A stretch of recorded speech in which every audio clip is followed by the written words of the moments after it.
Hello everybody. Next we wind up matters in the group stages of the Thursday night league, where we will play host to Dinamo Zagreb. Kick-offs at 8 p.m, so a late pass may be required from her or him indoors.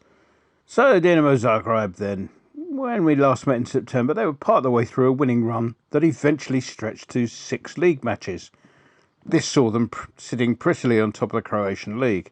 However, since that run ended, they've won just 2 of the following 7, somehow gotten themselves knocked out of the Croatian Cup in the process, slipping down to 4th place in the league.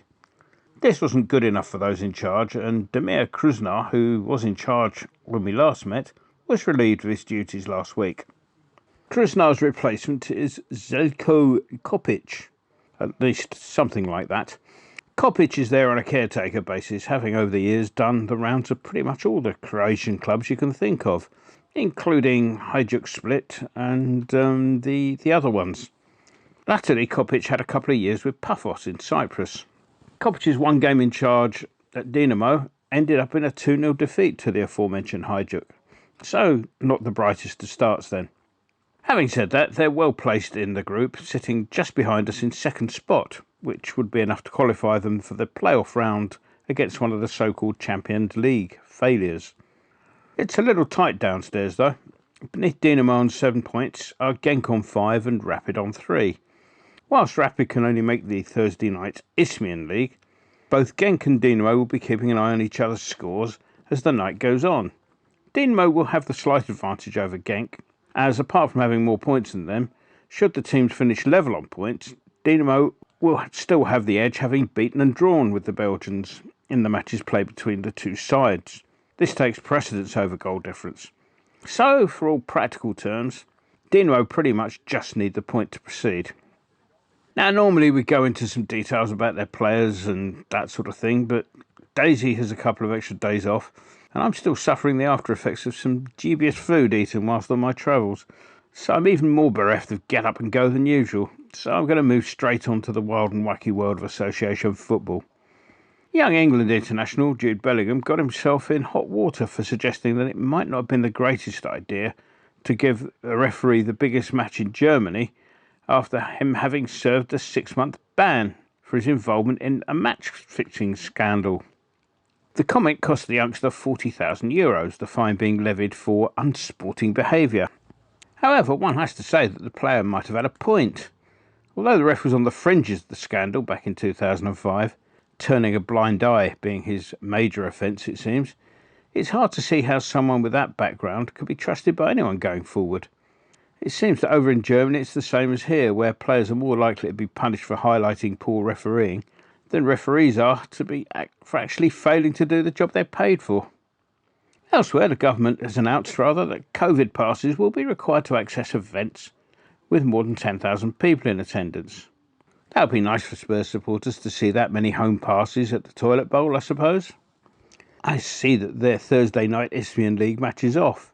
Well, I guess that's one way of staying in the competition a bit longer, I suppose. Let's move on to us, while I can. Well, what can one say about Saturday's victory?